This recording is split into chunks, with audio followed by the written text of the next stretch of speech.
A Babilônia, um nome que ecoa através dos séculos com a força de um império inabalável, erguia-se majestosa sob o sol mesopotâmico.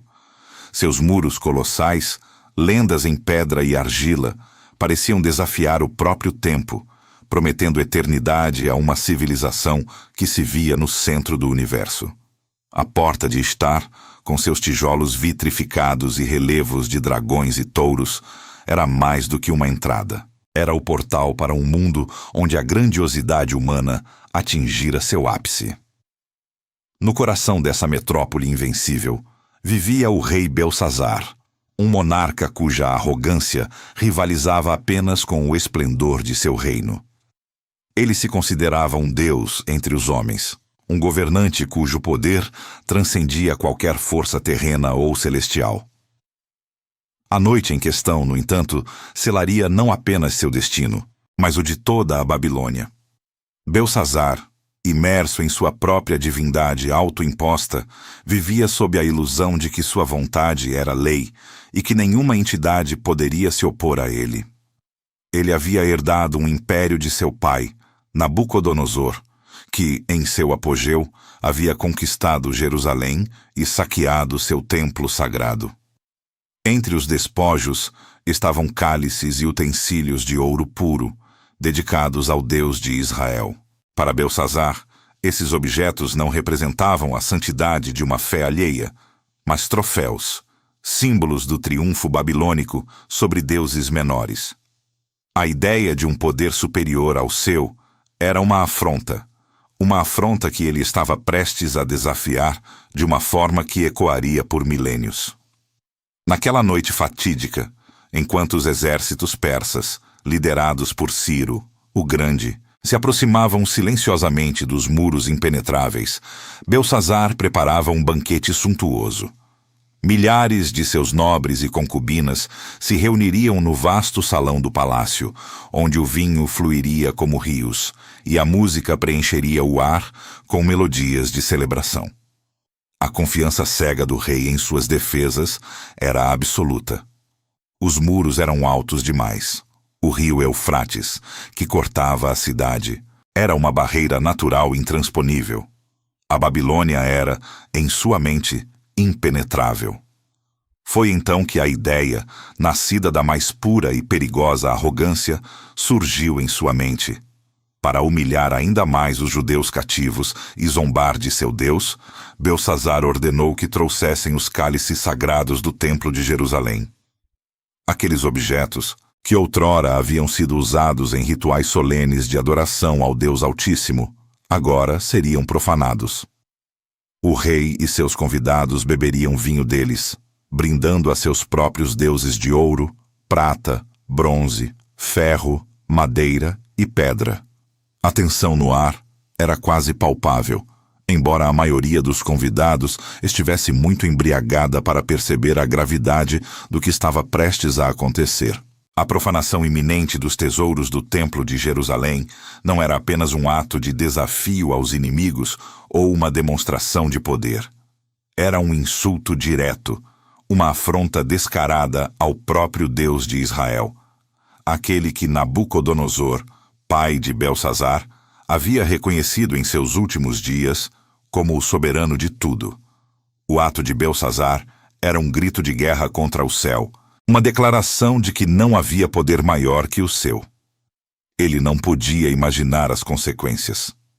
Antes de continuarmos, inscreva-se no canal e diga-nos nos comentários de onde você está assistindo.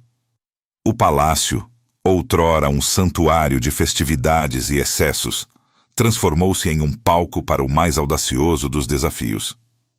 Belsazar, imbuído de uma confiança cega que beirava a insanidade, observava seus servos trazerem os cálices dourados, os mesmos que um dia haviam sido consagrados ao Deus de Israel. Cada taça, reluzente sob a luz bruxuleante das tochas, carregava o peso de uma história sagrada, a memória de ritos ancestrais e a presença de um poder muito além da compreensão mortal. Mas para o rei babilônico, eram meros objetos, troféus de guerra, instrumentos para sua própria exaltação. A atmosfera no salão principal era uma mistura inebriante de luxúria e deboche. As risadas ecoavam, misturando-se ao tilintar dos copos e ao som das liras. Ninguém, exceto talvez alguns prisioneiros hebreus que serviam em segredo, parecia perceber a gravidade da provocação que estava sendo encenada.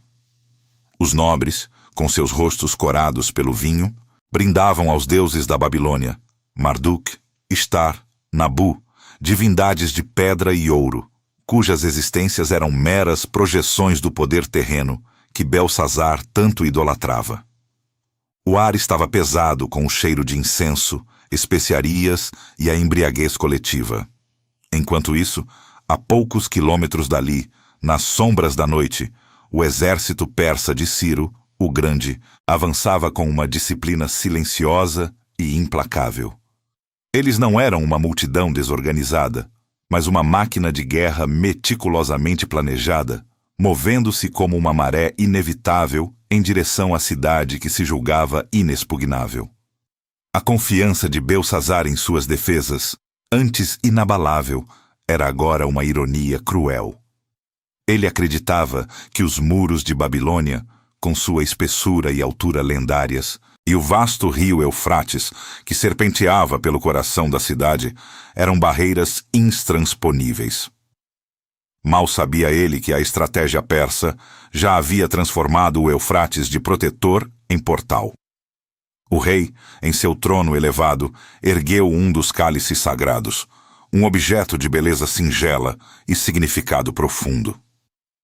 Suas mãos, acostumadas a empunhar o cetro do poder, agora seguravam um símbolo da fé de um povo cativo. Um sorriso de escárnio brincou em seus lábios, enquanto ele o enchia com o vinho mais fino. "Aos nossos deuses", bradou, sua voz reverberando pelo salão. "Aos deuses de ouro, prata, bronze, ferro, madeira e pedra, que eles nos concedam vitória eterna sobre todos os nossos inimigos." Seus convidados repetiram o brado, e o som dos cálices batendo uns nos outros encheu o ar, um coro dissonante de blasfêmia. Mulheres adornadas com joias extravagantes e homens em vestes suntuosas beberam do mesmo cálice que um dia havia abrigado a presença divina. A profanação não era apenas um ato físico, era um desafio espiritual, uma declaração de guerra contra o Altíssimo. Belsazar, em sua cegueira, acreditava estar apenas humilhando os judeus, mas, na realidade, estava desafiando o próprio Criador do universo. Ele estava zombando de um Deus que havia demonstrado seu poder repetidamente, um Deus que havia humilhado seu próprio pai, Nabucodonosor, até que este reconhecesse sua soberania. A tensão no ar, invisível para os ébrios, era uma corda esticada prestes a romper. O ato de profanar os tesouros do Templo de Jerusalém não era meramente um gesto político ou uma exibição de força. Era uma afronta direta, um insulto descarado ao Deus de Israel, aquele que havia declarado: "Eu sou o Senhor, e não há outro. Fora de mim não há Deus." Belsazar, em sua megalomania, havia cruzado uma linha sagrada, ignorando todos os avisos e a história de seu próprio reino. Ele não podia conceber as consequências que sua arrogância traria, nem a rapidez com que a justiça divina se manifestaria. A festa continuava, alheia ao destino que se desenhava nas sombras, uma dança macabra à beira do abismo. A Babilônia, em seu auge de decadência, estava prestes a testemunhar uma revelação que mudaria tudo. O banquete atingia seu auge, um torvelinho de desinibição e idolatria, quando, de repente, uma sombra gelada pareceu varrer o vasto salão. As risadas esvaíram-se, as harpas silenciaram, e o tilintar dos cálices profanados cessou abruptamente. Um silêncio sepulcral, mais denso que a névoa, desceu sobre a multidão, sufocando a alegria forçada e substituindo-a por um arrepio coletivo. Os olhos arregalados dos convidados se fixaram em um ponto específico na parede caiada do palácio, diretamente oposta ao trono de Belsazar. Ali, No gesso branco, sob a luz bruxuleante dos candelabros, surgiu uma cena que desafiava toda a lógica e a razão. Uma mão, sem corpo, translúcida e etérea, materializou-se do nada. Era uma visão fantasmagórica, de uma cor que parecia absorver a luz em vez de refleti-la, com dedos longos e finos que se moviam com uma precisão sobrenatural. Um som estranho, quase inaudível, semelhante ao raspar de uma pena em pergaminho antigo, preencheu o silêncio. Mas não havia pena, apenas a mão espectral escrevendo. Lentamente, uma a uma, letras aramaicas enigmáticas começaram a aparecer na parede, cintilando com uma luz própria, como se fossem incrustadas de estrelas distantes. O terror gelou o sangue de Belsazar. Aquele que momentos antes se via como um deus, o monarca inabalável da Babilônia, agora tremia incontrolavelmente em seu trono. Seu rosto, antes rubro de vinho e arrogância, empalideceu a um tom cinzento e doentio. Os joelhos batiam um no outro, e um pavor inominável tomou conta de sua alma. Ele havia desafiado o Deus de Israel, zombado de seus símbolos sagrados, e agora a resposta vinha de uma forma que ele jamais poderia ter imaginado. Uma manifestação que transcendia o poder de qualquer exército ou muralha. Seus deuses de ouro e pedra não podiam protegê-lo dessa visão aterradora. Os nobres e concubinas, antes embriagados, foram subitamente despertados para uma sobriedade brutal. Murmúrios de medo e espanto percorreram o salão como um sussurro de morte. Alguns caíram de joelhos, outros tentaram se esconder atrás dos pilares ornamentados, enquanto os mais corajosos, ou tolos, fixavam seus olhares na mão que continuava a escrever, cada traço um golpe no coração de sua segurança. A música da festa havia cessado, substituída pelo som abafado dos batimentos cardíacos acelerados e o pio distante de um coruja que parecia anunciar a desgraça. A mão terminou sua escrita e as palavras brilhavam na parede. Mene, Mene, Tekel, Parsim. Tão misteriosas quanto sua aparição, aquelas palavras eram um enigma. O que significavam? Seriam uma praga, uma maldição, uma predição? Ninguém no salão, nem mesmo os escribas mais eruditos ou os magos mais experientes da corte, conseguia decifrá-las. A sabedoria babilônica, tão exaltada por Belsazar, falhava miseravelmente diante do sobrenatural. O pavor do rei intensificou-se ao perceber que a mensagem era para ele, uma sentença que pairava sobre sua cabeça, incompreensível, mas inegavelmente ameaçadora. Belsazar, em sua agonia, clamou por seus sábios. Com a voz embargada e trêmula, prometeu vestes de púrpura, um colar de ouro e a posição de terceiro governador do reino, a quem pudesse ler a escrita e interpretar seu significado. Mas, um por um, os sábios da Babilônia se apresentavam, seus rostos contorcidos em frustração e desespero. Eles olhavam para as palavras incandescentes, balbuciavam feitiços e encantamentos, mas a verdade permanecia oculta, além de sua compreensão. O rei, que antes se orgulhava da inteligência de seu corte, agora via sua impotência exposta diante de todos. O pânico se aprofundava à medida que a noite avançava, e o mistério da mão e de suas palavras impenetráveis pairava como uma nuvem escura sobre a festa arruinada. A Babilônia, antes o epítome da invencibilidade, parecia agora vulnerável, à mercê de um poder que o rei havia insensatamente desafiado. Aquele que havia profanado o sagrado, agora via o sagrado se manifestar de uma forma que o deixava paralisado de terror, aguardando um julgamento que se anunciava iminente. A rainha-mãe, uma figura de sabedoria e experiência, observando o caos e o desespero do rei, lembrou-se de um homem. Um homem que, por anos, havia sido a voz da razão e da revelação na corte de Nabucodonosor, o avô de Belsazar. Era Daniel, o profeta judeu, conhecido por sua capacidade de interpretar sonhos e desvendar mistérios que escapavam à compreensão dos magos e astrólogos babilônicos. Sua reputação de possuir um espírito excelente, conhecimento e entendimento para interpretar sonhos, decifrar enigmas e resolver casos difíceis, ecoava pelos corredores do palácio, mesmo após anos de ostracismo sob o reinado de Belsazar. Com a voz calma, mas firme, a rainha-mãe sugeriu a Belsazar que chamasse Daniel. O rei, em seu desespero, agarrou-se a essa última esperança. Mensageiros foram enviados apressadamente para trazer o velho profeta, que vivia uma vida discreta, afastado das festividades e da corrupção da corte. Daniel, idoso e com a autoridade que só a retidão e a proximidade com o divino podem conferir, entrou no salão.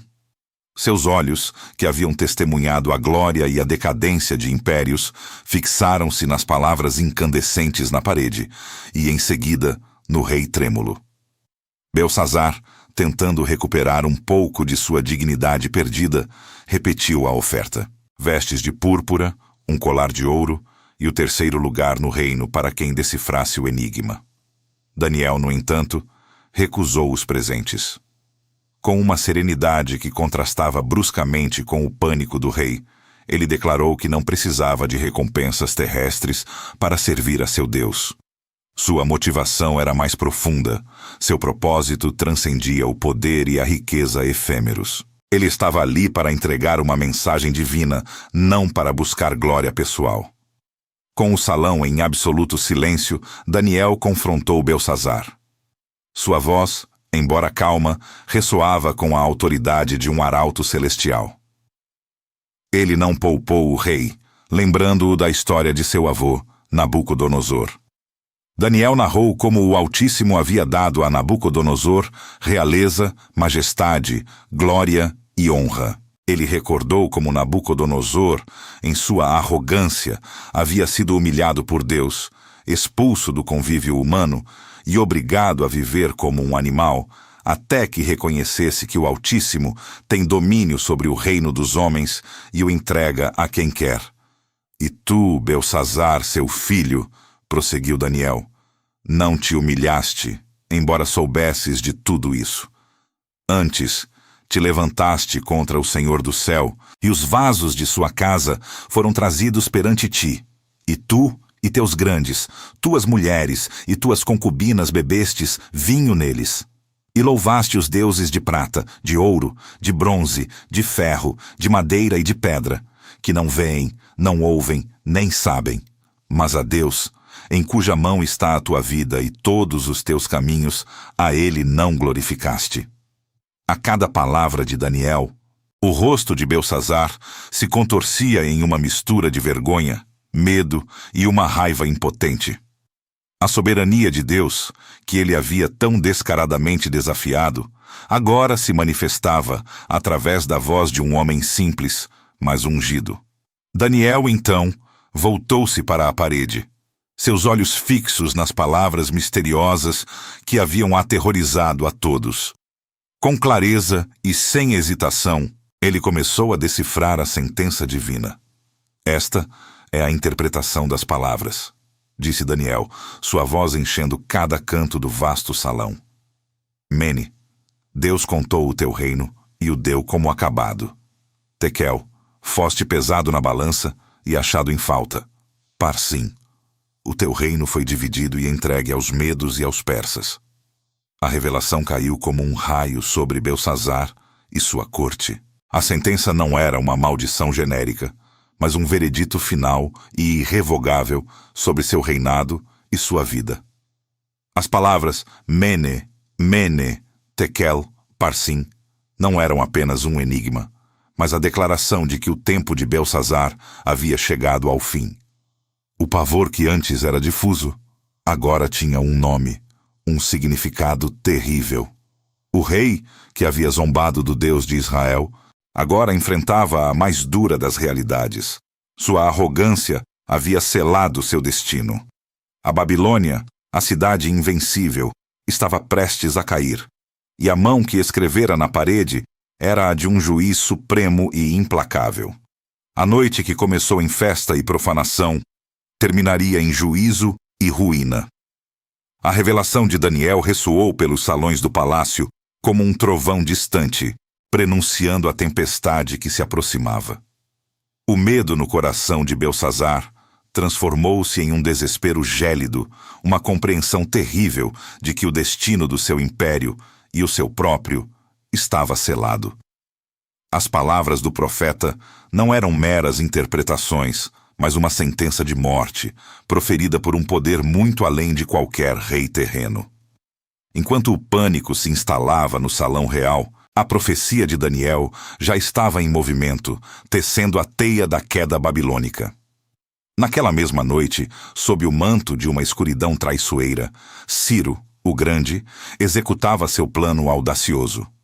O rio Eufrates, que abraçava a Babilônia com suas águas protetoras e inexpugnáveis, estava sendo desviado. Longe dos olhos vigilantes dos sentinelas babilônicos, os engenheiros persas trabalhavam incansavelmente, manipulando o curso do rio, transformando-o de guardião em cúmplice silencioso da invasão.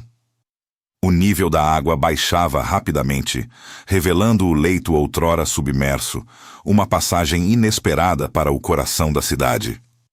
Os soldados persas, exaustos mas determinados, avançavam metodicamente pelo leito seco do rio. A grandiosidade dos muros da Babilônia, que por gerações haviam garantido sua invulnerabilidade, agora se tornava uma armadilha. As portas de bronze, orgulhosas e maciças, que se abriam para o rio, haviam sido deixadas imprudentemente abertas ou estavam mal guardadas, talvez pela confiança cega de Belsazar na sua invencibilidade ou pela distração da festa que consumia a atenção da guarda. O silêncio da noite, que antes abrigava a fanfarra do banquete, agora era cúmplice da invasão, abafando os passos dos guerreiros e o tilintar sutil de suas armas. A Babilônia, a cidade que se vangloriava de nunca ter sido conquistada, estava sendo tomada sem um único grito de alarme significativo. O luxo e a autoconfiança de Belsazar haviam cegado o império para a ameaça iminente. Enquanto o rei cambaleava sob o peso da profecia de Daniel, o exército persa já estava dentro das muralhas, espalhando-se como uma sombra implacável pelas ruas labirínticas. A festa no palácio, que simbolizava a decadência e a arrogância do rei, serviu como uma cortina de fumaça perfeita para a invasão, mantendo a atenção de todos longe das defesas da cidade. O caos irrompeu no palácio. Gritos de horror e confusão substituíram o som da música e das risadas. A notícia da invasão, que parecia impossível, espalhou-se como um incêndio, incendiando o terror nos corações dos convidados e da corte. Soldados persas, com seus elmos e armaduras, irromperam nos salões, suas espadas brilhando à luz das tochas. A opulência do palácio, outrora um sinal de poder, tornou-se o cenário de um massacre brutal. Belsazar, o rei que se via como um deus, encontrou seu fim naquela mesma noite. Aquele que havia desafiado o Altíssimo, que havia profanado os vasos sagrados de Jerusalém, caiu não em batalha gloriosa, mas em meio ao pânico e à desordem de sua própria corte, vitimado pela espada persa. A mão que escrevera na parede não apenas predissera, mas selara seu destino. A falha de Belsazar em prever a invasão não foi apenas um erro estratégico, mas a consequência direta de sua arrogância e de seu desprezo pelas advertências divinas. Ele estava tão absorto em sua própria divindade autoproclamada que falhou em enxergar a realidade que o cercava. A queda de Belsazar não foi apenas a morte de um rei, mas o fim de uma era. O Império Babilônico, que havia dominado o mundo conhecido com sua força e majestade por décadas, desmoronou em uma única noite, sem que seus lendários muros fossem derrubados por máquinas de cerco ou suas portas arrombadas por arietes. Ele caiu de dentro para fora, minado pela soberba de seu líder e pela implacável mão do juízo divino. A profecia de Daniel, que parecia tão abstrata e aterradora, materializou-se com uma rapidez assombrosa. A Babilônia, a grande Babilônia, estava agora sob o domínio dos medos e dos persas, e o mundo observava, atônito, o cumprimento de uma sentença que começou a ser escrita em um banquete de profanação. A lição era clara. Nenhum poder terreno pode desafiar impunemente o Criador. A Babilônia, outrora, o pináculo da civilização e um símbolo de poder inexpugnável, jaz hoje como um silêncio eloquente. Suas ruínas poeirentas sussurrando histórias de grandiosidade e queda. Onde antes se erguiam os muros colossais, a porta de Ishtar resplandecia, e os jardins suspensos encantavam. Agora restam apenas fragmentos de uma glória desvanecida, lembretes pétreos da efemeridade do poder terreno. A lição de Belsazar e da queda babilônica ecoa através dos milênios. Uma advertência solene, gravada não apenas nas páginas da história, mas no próprio tecido da fé. Uma Bíblia aberta, talvez sobre uma mesa simples ou em um púlpito, revela as palavras de Daniel, tão poderosas hoje quanto foram naquela noite fatídica. A história de Belsazar não é meramente um conto antigo de um rei arrogante e um império que desmoronou. É uma parábola atemporal sobre a soberania divina e as consequências da ubris humana. Ela nos ensina, com clareza inegável, que Deus não pode ser zombado. O desafio imprudente de Belsazar, a profanação dos cálices sagrados, não foi apenas um ato de desrespeito a um povo ou a uma tradição, mas uma afronta direta ao Criador de todas as coisas. A resposta veio rápida e implacável, escrita por uma mão invisível, decifrada por um profeta fiel e executada pelas forças da história. A Babilônia, em sua autoproclamada invencibilidade, acreditava-se acima de tudo, inclusive de qualquer divindade. Belsazar, em sua embriaguez de poder, esqueceu-se que toda autoridade vem de cima e que até mesmo os impérios mais poderosos são apenas instrumentos nas mãos do Altíssimo. Sua queda foi um lembrete vívido de que o orgulho precede a ruína e que a justiça divina, embora possa tardar, jamais falha. Os impérios vêm e vão, monumentos desmoronam, mas a palavra de Deus permanece para sempre. A história de Belsazar e a Babilônia também nos oferece uma oportunidade de reflexão sobre a importância de buscar a misericórdia antes que o juízo se manifeste. Não é um Deus vingativo que busca a destruição, mas um Deus justo que oferece caminhos de arrependimento e redenção. Belsazar teve a oportunidade, através da história de seu antecessor e das palavras de Daniel, de se humilhar e reconhecer a verdadeira soberania. Ele falhou em fazê-lo, e seu destino foi selado.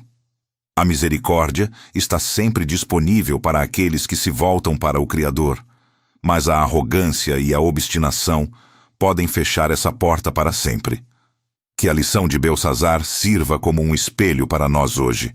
Em um mundo onde o poder e a autossuficiência são frequentemente glorificados, somos lembrados de que há um poder maior que governa o universo, e que a verdadeira sabedoria reside em reconhecer e honrar esse poder. A fragilidade de nossos próprios impérios pessoais, profissionais ou nacionais é uma verdade que devemos sempre ter em mente. A história da Babilônia nos convida a uma humildade profunda, a uma busca sincera por um relacionamento com o divino e a uma vida pautada pela reverência e pelo respeito. Se esta história tocou sua alma e o fez refletir sobre a soberania de Deus e as lições da antiguidade, convidamos você a se juntar à nossa comunidade. Inscreva-se no canal para mais narrativas que desvendam os mistérios da fé e da história. Compartilhe este vídeo com amigos e familiares, para que mais pessoas possam ser inspiradas por estas verdades eternas. Deixe seu like e um comentário, expressando suas reflexões sobre a queda da Babilônia e o inabalável poder do Criador. que a soberania de Deus seja sempre reconhecida em nossas vidas e em nosso mundo.